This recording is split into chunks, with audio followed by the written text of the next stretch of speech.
Vamos a ver. El sistema democrático de Costa Rica está formado por tres instituciones principales. Habíamos hablado de que hay una división de poderes, la cual hace que pues, nuestra democracia funcione. Es decir, nosotros a partir de 1900, pero más adelante, 1948, decidimos que nuestro mejor sistema de gobierno era el sistema político presidencialista. Está en nuestra constitución política, ¿ok? Recuerden que nuestra constitución política lo más importante que hay es la ley superior. Nada ni nadie está por encima de la constitución política, porque la constitución política es donde está explícitamente las reglas del juego. Es como es la que define qué puede hacer y qué no puede hacer un ciudadano, que puede y no puede hacer, por ejemplo, un político o una persona con un cargo público. Define quiénes son los magistrados, define un montón de cosas. La constitución política, pues es lo más importante. Tan importante, por ejemplo, que tenemos un, un grupo de personas que, especializadas, claro que sí, en el derecho, que hacen consultas sobre qué es constitucional o no, ¿ok? Entonces, vamos a empezar a ver. Por ejemplo, nuestro sistema democrático tiene ciertas características. Primero, somos una cultura de paz desde 1949, ¿verdad? Recuerden que el primero de diciembre del 49 se abuele o se quita, ¿verdad? El ejército, ¿verdad? Esto provoca que tengamos una cultura de paz, una cultura de resolución de conflictos pacíficos, etcétera, etcétera. Podemos preguntarnos, ¿verdad? Y esto es algo que a mí me gusta hacer mucho, el hecho de no tener un ejército realmente nos hace pacíficos. ¿Qué está pasando en qué está pasando en nuestras calles últimamente, ¿verdad? Podemos hablar sobre muchas cosas, Mientras ¿verdad? tanto, que hubo fue un muchacho que venía en moto bajando en la lumbre Sobre, sobre, y le dieron un sobre, bajonazo y no pudo ni sobre, cuando van en la moto le metieron dos balazos. sobre la paz, ¿verdad? Por ejemplo, ahí estaba hablando nuestro compañero sobre esta muchacha que recibió balazos, imagínense. Entonces, ¿qué tanto nos dice eso sobre nuestra cultura de paz? Estamos, ¿verdad? Es respetuosa a los derechos humanos, hemos firmado cartas, incluso una carta de los derechos humanos se firmó acá en 1969, el Acuerdo de San José, que entre otras, por ejemplo, hablaba de una vivienda digna, es decir, hablaba del acceso a la salud de todas las personas independientemente de su nacionalidad. Y bueno, eso fue muy importante porque el Acuerdo de San José es la tercera generación de derechos humanos y se firmó aquí en Costa Rica, ¿verdad? Se cree que es antisenofóbica, es decir, que representa o que suscribe, ¿verdad?, el respeto a todas las personas independientemente de su nacionalidad. Y el 7 de noviembre, por si no lo sabían, es el Día de la Democracia costarricense. Es un día de fiesta, usualmente en los colegios hacemos actos cívicos, etcétera, etcétera. El sistema democrático en Costa Rica, bueno, el sistema de Costa Rica es que Costa Rica es un estado social de derecho, en el cual todas las personas están sujetas a la ley. ¿Y cuáles son esta ley? La constitución política. Todos debemos proteger la constitución política y los derechos civiles y políticos que en ella se profesan. Por ejemplo, es constitucionalista, es presidencialista y es democrático con división de poderes. ¿Tenemos un presidente? Sí, Rodrigo Chávez. ¿Tenemos una división de poderes? Sí, está el poder ejecutivo, legislativo y judicial. Cada uno de ellos tiene eh, su propia forma de llevar a cabo ciertas tareas. Es muy importante conocer esto. Es decir, un poder no puede ejercer lo que está haciendo el otro. Este es el logo de, bueno, ahora lo cambiaron, ya este no es el logo de Costa Rica, pero del gobierno, tengo que modificar esto. Pero sí, ¿el qué quiere decir constitucionalista? Bueno, que nuestra máxima figura, ley suprema, es la constitución política, están todos los derechos de ustedes y de las demás personas, de todos los ciudadanos. Es muy importante que sepan esto porque, eh, chicos, por ejemplo, que ustedes tengan que trabajar 8 horas está ahí. Eh, por ejemplo, que don Alan tenga la oportunidad de viajar a cualquier parte del país y que nadie lo detenga, ¿verdad? Incluso, por ejemplo, no sé si sabían, nadie puede requisar sus pertenencias, está en la Constitución política, excepto que pues haya se llama, algún principio de duda, ¿sí? Bueno, aquí yo les digo, ¿qué pasa si están en un retén y están buscando un carro como el de ustedes? Ustedes paran y no dejan que el policía lo requise o le revise el carro, ¿verdad? O sea, si ustedes no tienen lo que andan buscando los policías, pues no tienen que. Es decir, si dicen que no, están abriéndole el abanico de sospecha, ¿verdad? Entonces aquí viene, uh, ¿qué podemos hacer, verdad?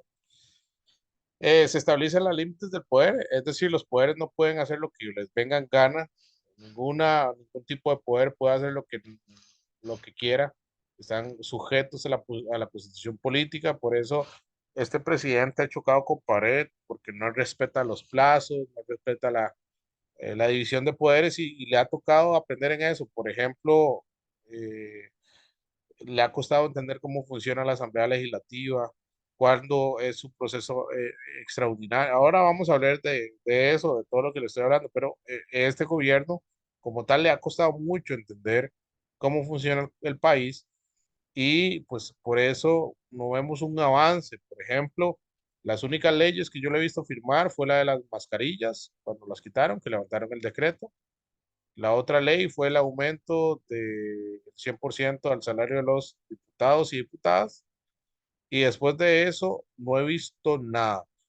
Fue una lucha el año pasado para legalizar las jornadas de 12 horas. No se formó nada.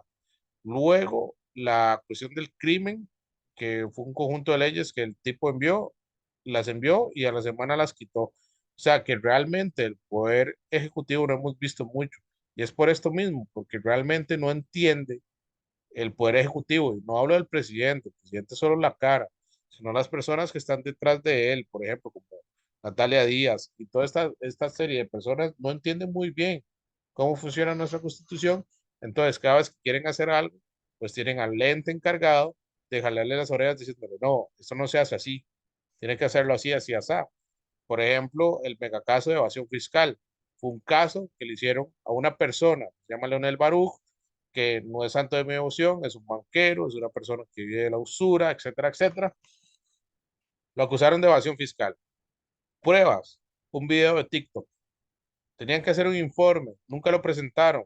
Se le acusó a esta persona en estos, ¿cómo se llama? Eh, estas ruedas de prensa que hacen los miércoles, perdón.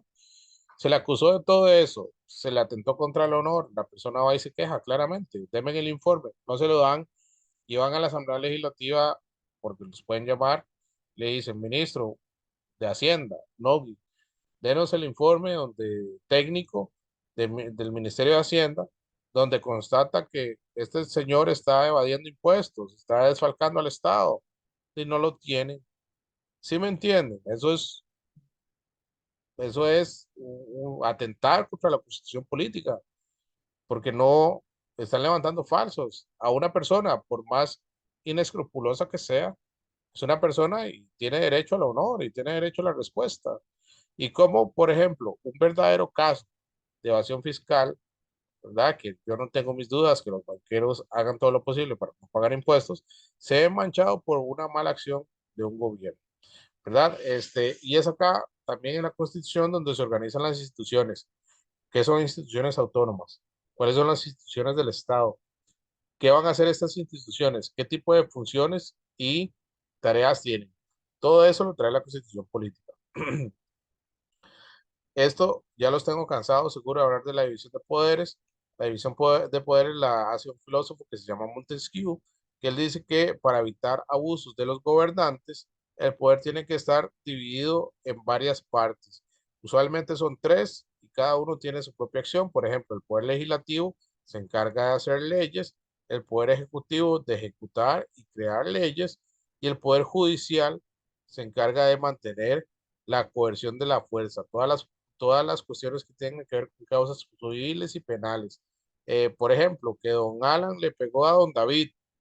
Bueno, eso es un problema que civil, penal, familiar, etcétera, etcétera. Eso se encarga el Poder Judicial. El Poder Legislativo, que es este edificio que tenemos ahí en San José Centro, tiene la potestad de legislar, ¿verdad? Y cada vez que votamos a diputados le damos la capacidad de crear leyes, ¿ok? Los diputados son electos por provincia y entre más gente tenga la provincia, más diputados van a haber. Por ejemplo, las provincias con más diputados son San José, Alajuela y Cartago, ¿sí? Las que menos tienen, por cuestiones de densidad de población, son Guanacaste, Punta Arenas y Limón, ¿ok? Dentro de esta Asamblea Legislativa hay 57 diputados y diputadas y duran 4 años. No pueden ser reelectos de forma sucesiva. ¿Qué quiere decir esto? Si yo soy diputado del 2022 al 2026, no puedo ser diputado del 2026 al 2030. ¿Ok? No pueden ser reelectos de forma consecutiva, pero sí puedo ser diputado del 2030 al 2034. ¿Ok? ¿Sí vamos entendiendo un poco? Chicos, no se me durmieron. Todo bien, profe, todo bien. Ok. 57 diputados se eligen por cantidad de personas y lo que tienen que hacer es crear leyes. Pero no solo eso, ok, hay otras atribuciones. Esta es una foto de la actual Asamblea Legislativa. Esto costó, aquí donde lo ven, como 30 millones de colones. Solo esta es ¿verdad? Esto es una sola de prensa. Aquí un chico un día llegó con una pistola, llegó a pegar golpes, perdón, y amenazar diputados, ¿verdad? Sobre todo a los del Frente Amplio que estaban como por acá, porque por abortistas o no sé qué cosas, bueno, cosas que se ven en la Asamblea Legislativa. Usualmente aquí está lleno de pancartas de diferentes movimientos que buscan algún tipo de ley. Este es el edificio nuevo, salió carísimo al Estado. Para ser diputado, ¿qué se necesita? ¿Ser costarricense o ciudadano en ejercicio? ¿Qué quiere decir esto? Usted puede perder la ciudadanía por varias razones. Por ejemplo, usted no puede, por ejemplo, Otto Guevara, ¿se acuerdan de Otto Guevara? Sí, no se acuerdan de Otto Guevara. Y claro, Sí, ¿Ah? Otto Guevara, por ejemplo, Otto Guevara fue diputado, fue candidato presidencial muchos tiempos. Otto Guevara perdió la ciudadanía por un caso de, bueno, perdón, qué pena, no perdió la ciudadanía, perdió la capacidad de ser electo en cargos públicos. ¿Por qué? Porque se demostró que él utilizó su poder para ganar dinero, legisló a favor propio y en un allanamiento encontraron una cantidad de dinero debajo de una escalera que no pudo decir de dónde había salido. Entonces se cree que es parte de un caso de corrupción. Como parte de eso lo castigaron casi 7, creo que son 8 años sin participar en algún puesto público. Por eso no lo hemos visto como candidato presidencial ni como candidato a diputado. ¿Por qué? Porque no es un ciudadano en ejercicio, no puede ser electo. ¿Sí queda claro eso? O sea, se puede perder la oportunidad de ser electo o de ser ciudadano en ejercicio por alguna cuestión que usted haga pues mal con todo. ¿Sí queda claro eso? sí, profe, todo claro. Si se logra demostrar que usted cometió algún tipo de error, ¿verdad? En el cargo público, usted puede ser, pueden quitarle la ciudadanía. Ok, ser costarricense por nacimiento. O sea, usted puede ser diputado si nace en Costa Rica o por naturalización. ¿Qué quiere decir esto? Que las personas extranjeras que se naturalicen, es decir, que hagan el proceso, que hagan el examen, que paguen los impuestos y que paguen su cédula, pueden ser diputados. Profe, ¿como quién? Bueno. Varios ejemplos hemos tenido. José Merino del Río era uno, por ejemplo, él era un español que vino aquí en Costa Rica y vivió mucho tiempo y se hizo diputado. Muy conocido allá de 1996 al 2008, por ejemplo, que murió. Luego tenemos, ahora en la actual asamblea, tenemos una diputada que es por naturalización, que es Pilar Cisneros. Pilar Cisneros no es costarricense, es peruana de nacimiento, pero es costarricense por naturalización. Entonces, se puede ser diputado si no se nace en el país. Sí, pero tienen que tener más de 10 años de vivir en el país, ¿ok? Y más de 10 años de haber obtenido la nacionalidad. O sea, que no es cualquier extranjero que viene a naturalizarse tampoco. Es decir, tiene ciertos requisitos. Y el requisito de edad también es que se tiene para ser diputado, sí o sí, necesitan ser mayores de 21 años. Personas de 18 pueden votar, sí, pero no pueden ser diputados. ¿Quedan claros, chicos? Los requisitos para ser diputados. Sí, profe. Ok. ¿Qué hacen los diputados? Bueno, dictar leyes, reformarlas, derogarlas y darles interpretación auténtica, salvo lo que tengan que ver con cuestiones de elecciones, que eso lo tiene el Tribunal Supremo de Elecciones. Entonces, los diputados pueden hacer leyes, sí, pueden cambiar leyes, pueden desestimar leyes y pueden interpretar qué es lo que dice la ley, excepto aquellas que sean de carácter electoral. ¿Ok? Pueden aprobar acuerdos internacionales, TLC, tratados públicos, concordatos, que es, por ejemplo, cuando se llegan a acuerdos con diferentes empresas para hacer algún tipo de actividad. Dictar los presupuestos extraordinarios y extraordinarios de la República. Ok, aquí quiero que me pongan atención. Los diputados aprueban los presupuestos que el presidente dice que necesita, ¿ok? Pero lo avalúa la Contraloría General de la República, que la Contraloría, ahorita la vamos a ver, es la que se encarga de todos los aspectos económicos de todas las entidades del gobierno, tanto Caja Costarricense de Seguro Social, Asamblea Legislativa, Universidad de Costa Rica, todo eso lo ve la Contraloría. Dictar presupuestos ordinarios y extraordinarios, nombrar al Contralor y al Subcontralor de la República. Ahorita vamos a ver qué es esto.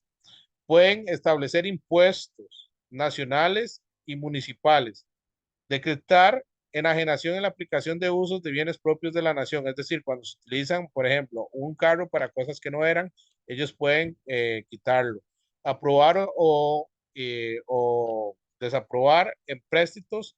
¿Qué son empréstitos? Préstamos. Ustedes saben que Costa Rica es un país pobre y necesita endeudarse para generar cosas, entonces tiene que pedir préstamos. Entonces, ¿dónde se ven esos préstamos? En la Asamblea Legislativa. Por ejemplo, el PCIE nos quiere prestar cierto dinero.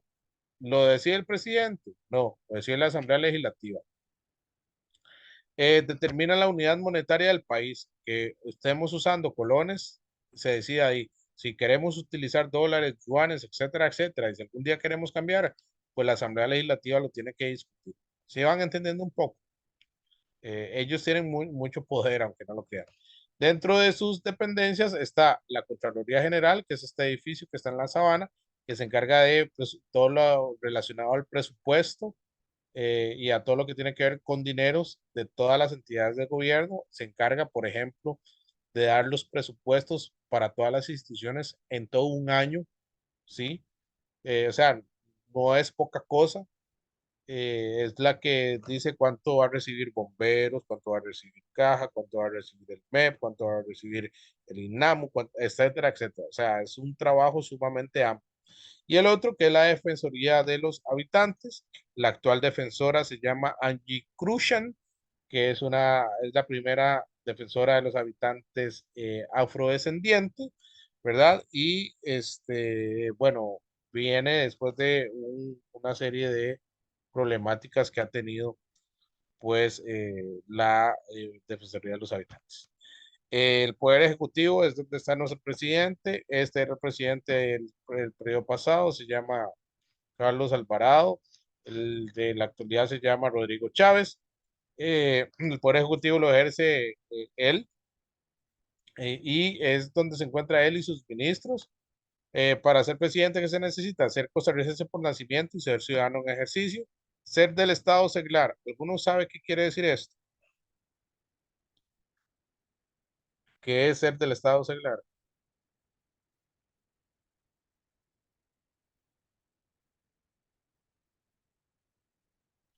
No, no, profe, no sé. Por ejemplo, ustedes saben que ustedes no pueden ser presidente si tienen algún cargo en alguna iglesia. Ser del Estado seglar quiere decir que usted no tiene ninguna afiliación religiosa.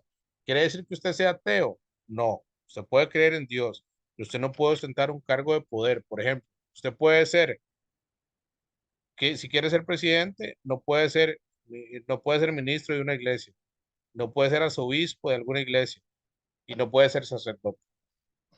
¿Sí queda claro eso? Pero diputado sí. Eh, Se evita, pero por ejemplo, ahora es que hay una línea muy delgada porque la Constitución habla de la religión católica. El detalle es que la religión católica antes era mayoría, ¿sí me entiende? Y era muy poca la minoría cristiana. Ahora tenemos un problema de que hay muchas iglesias cristianas, ¿verdad? Y se ha reducido la iglesia católica, ¿sí? Digamos, el catolicismo se ha reducido. Entonces, por ejemplo, ¿está el Estado seglar? Sí, pero católico. ¿Qué pasa? Hay un vacío ahí con las personas que son cristianas. Por ejemplo, tuvimos un vicepresidente que era arzobispo de una iglesia y no tuvo ningún problema, ¿verdad? Porque no era católico, básicamente. Entonces, esto se está intentando modificar para que no solo aplique a la iglesia católica, sino a todas las denominaciones religiosas, ¿verdad? Bueno, que no se evita esto, por ejemplo, tener un presidente que quiera utilizar la Biblia eh, para manejarse en la actualidad, ¿verdad? Ambos sabemos que la Biblia, todos sabemos que la Biblia es un libro muy importante, es un libro pues de sabiduría, etcétera, etcétera, pero bueno, no podemos basar nuestras leyes actuales, ¿verdad? En un libro de hace más de 2500 años, ¿verdad? Que tiene percepciones ahí que ya hemos superado a lo largo. Por ejemplo, si ustedes, por ejemplo, eh, no sé, saben que una mujer o un hombre le da vuelta a su pareja, no lo van a agarrar a pedradas en una plaza, ¿verdad que no? ¿No? Y eso es lo que dice la Biblia. Tenemos que tomar eso solo porque lo dice este libro, ¿no? O sea, tenemos una percepción más amplia. Ser mayor de 30 años y esto mismo aplica para las personas que van a ser vicepresidentes. Ok, entonces, ser costarricense por nacimiento. Ojo, que no dice por naturalización. Ok, para diputados sí pueden ser naturalizados, pero para presidente no. Ok, ustedes me pueden decir, profe, pero Rafael Ángel Calderón Fournier nació en Nicaragua. Pues curiosamente el acta dice que nació en Costa Rica, para que vean ustedes dónde llega el poder de las personas, ¿verdad? Una persona que se sabe que nació en Nicaragua, el acta dice que nació en Costa Rica. Para los que no saben, Calderón Fournier es el hijo de Rafael Ángel Calderón Guardia, que se fue exiliado a Nicaragua después de la Guerra Civil de 1948. Profe, Eh, una pregunta. Dime. ¿Y si en Costa Rica hubiera estado laico, igual se respetaría el Estado seglar? Es que el Estado laico quiere decir que la religión no va a estar presente en nuestra constitución, por ejemplo. Actualmente Costa Rica es un Estado confesional. ¿Qué quiere decir esto? Que nos debemos a la religión católica, ¿sí? Somos católicos, apostólicos y romanos, según nuestra constitución. Si somos un Estado laico, quiere decir que no vamos a tener una religión oficial, pero esto representa un juego político, porque la Iglesia Católica recibe ayudas del Estado constantemente. Por ejemplo, los sacerdotes reciben un salario estatal mínimo, o sea, no se los da el gobierno, pero el, el gobierno se lo entrega a la curia y la curia se lo da a sus sacerdotes, por ejemplo. La Iglesia Católica no paga impuestos sobre la renta o sobre las ganancias. Entonces, por ejemplo, donde hayan iglesias, casas curales y los carros que compran los sacerdotes o la iglesia como tal, no pagan ningún tipo de impuesto. ¿Sí me van entendiendo? Un poco acá. Es decir, que la Iglesia Católica sea parte, sea la religión oficial del Estado, le da unos privilegios muy importantes, ¿no? O sea, solo pagar impuestos es un gran monto, porque imagínense que la Iglesia tenga que pagar un impuesto a la renta sobre la basílica. ¿Cuántos millones serían eso? Es un terreno ampliamente, pues, extenso, ¿verdad? Sería muy caro, ¿no?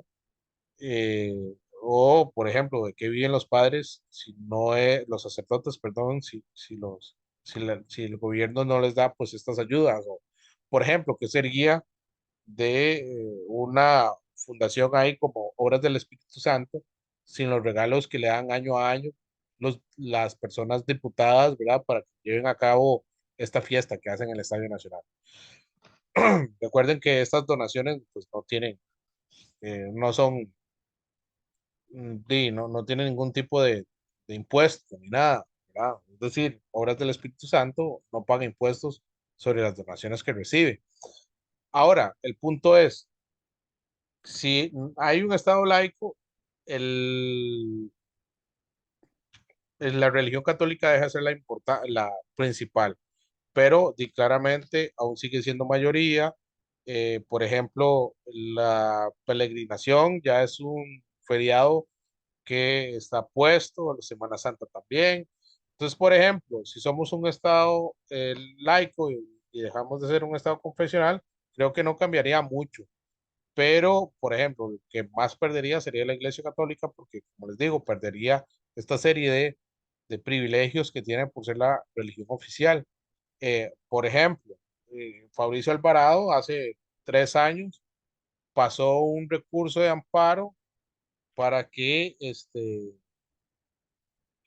la Iglesia Católica no dejara de ser la oficial, pero para que todas las iglesias cristianas, evangélicas, judías, budistas y demás recibieran los mismos privilegios que tenía la religión católica. Una manera de eh, que todas las religiones se vieran por igual, ¿verdad? Entonces, por ejemplo, aquí podemos discutirlo.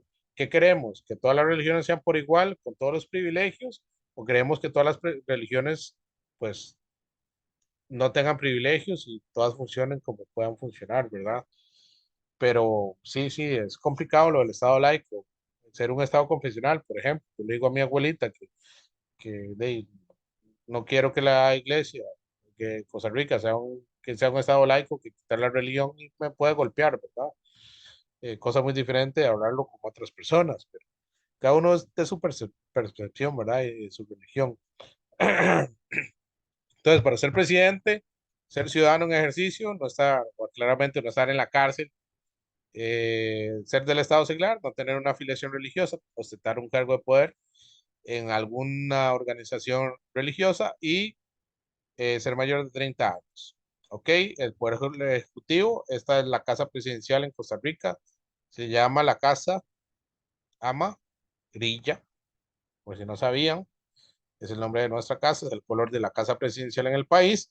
El periodo es de 4 años. El presidente puede vivir en esta casa si quiere, ¿verdad? Pero sabemos que no. ¿Quién va a querer vivir en la casa presidencial si tiene una mansión de $1 millón en el condominio más exclusivo del país, ¿verdad? Llamado Monterán.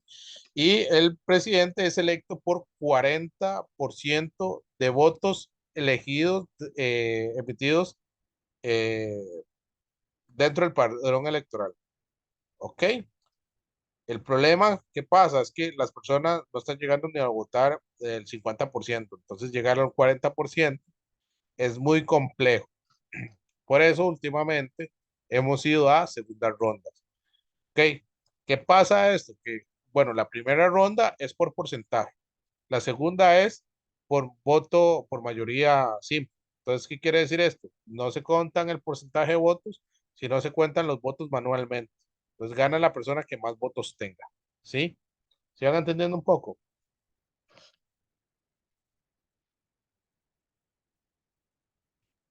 Sí, profe. Ok. Deberes y atribuciones. Pueden remover y nombrar ministros libremente, representar a la nación en cualquier acto oficial, eh, traspaso de poderes, cumbres internacionales, funerales de personas importantes. Ese es nuestro máximo representante de la ONU, que es la Organización de Naciones Unidas. Pueden sancionar y promulgar leyes. ¿Qué quiere decir sancionar? Bueno, darles el visto malo, o, ¿verdad? Y promulgar leyes. Por ejemplo, en la Asamblea Legislativa hay dos periodos. Está el periodo ordinario, que es donde los diputados discuten sus leyes, las leyes que por bancadas, es decir, por fracciones, van a enviar, las discuten entre ellos, y luego está el periodo extraordinario. ¿Qué quiere decir esto? Es el periodo donde el presidente puede llevar sus proyectos de ley, ¿ok? Y solo, ojo, la Asamblea Legislativa está obligada solo a tratar los proyectos que vengan de presidencia. ¿Sí van entendiendo un poco? Son 6 meses. Usualmente son los últimos 6 meses del año, de julio a diciembre, en los cuales el presidente tiene la capacidad de enviar estos proyectos para hacer sus leyes. ¿Ok? Y pueden dar iniciativas de ley y pueden vetar leyes. ¿Qué quiere decir esto? La Asamblea Legislativa, para que una ley llegue a ser ley de la República, el Poder Ejecutivo y la Asamblea Legislativa tienen que estar de acuerdo. Entonces, por ejemplo, los pongo así, vamos a ver una ley reciente, mm, la ley de empleo público. Esa ley la hicieron los diputados y se la enviaron al presidente. El presidente la lee y la veta. ¿Qué quiere decir esto? Dice, ay no, esta ley le hace falta esto y esto y esto. Se la vuelve a enviar a los diputados. Los diputados pueden cambiar lo que les dijo el presidente o dejarlo igual y se la vuelven a enviar. Cualquiera de las dos opciones que hagan, el presidente puede sancionarla o vetarla. Entonces, ¿qué pasa si dice que no va y la vuelve a enviar a la Asamblea Legislativa? Los diputados pueden votar por mayoría, es decir, ganando 38 diputados, pueden darle un resello al veto. Entonces, aunque no esté de acuerdo el presidente, con el resello llega a ser ley. ¿Sí van entendiendo un poco? El presidente puede vetar leyes, pero solo puede vetarlas una vez. Luego de eso, los diputados pueden votar esa ley y pasarle por encima al presidente. ¿Sí queda claro? Un poquito. Sí, profe. Ok, estos son la mayoría de las dependencias que tienen, son todos los ministerios, Ministerio de Agricultura, de Salud, etcétera, etcétera. ¿Qué busca el Poder Ejecutivo? El bienestar. Ok, por ejemplo, el Ministerio de Salud tiene programas de salud, etcétera, etcétera, programas de vacunación, que es muy diferente a la caja. Ojo, el Ministerio de Salud y la caja son diferentes, ¿sí? El Ministerio de Salud se encarga de la política de salubridad. Si nos van a inyectar contra el COVID, ¿cuántas inyecciones tienen ustedes? Me imagino que todos ustedes tienen aquí la marca del tercer mundo, que es el huequito que tenemos todos en un brazo, que se llama, esa es la primera inyección que nos meten a nosotros de niños. Eso es una política nacional y la hace el Ministerio de Salud, que nosotros seamos inyectados contra el sarampión, polio, etcétera, etcétera. Lo hace el Ministerio de Salud, pero ¿quién lo ejecuta? La caja. Por ejemplo, la policía. La policía es parte del Ministerio del Poder Ejecutivo, del Ministerio Público. La policía, la GAO, la DIS, la, las LINCES, toda esta serie de policías son parte del Poder Ejecutivo. Sí, se encargan de mantener el orden y la paz. ¿Ok? ¿Queda claro, chicos? Sí, profe. Ok. Vean, vamos a terminar acá. la siguiente clase retomamos un poco con el poder ejecutivo para seguir con el poder judicial, para ver las diferencias entre ellos y les voy a enviar un resumen con una práctica sobre estas cuestiones para que lo vayan viendo y lo vayan haciendo y en 15 días revisarlo otra vez como hicimos hoy con el anterior. Ok, chicos, Listo, listo, profe. si tienen algún tipo de duda, por favor, escríbanla o díganmela. Si les da vergüenza hablarlo acá, pues me lo escriben en el chat o me lo escriben por privado y yo ahí veo a ver cómo lo soluciono para que todos les lleguen la duda.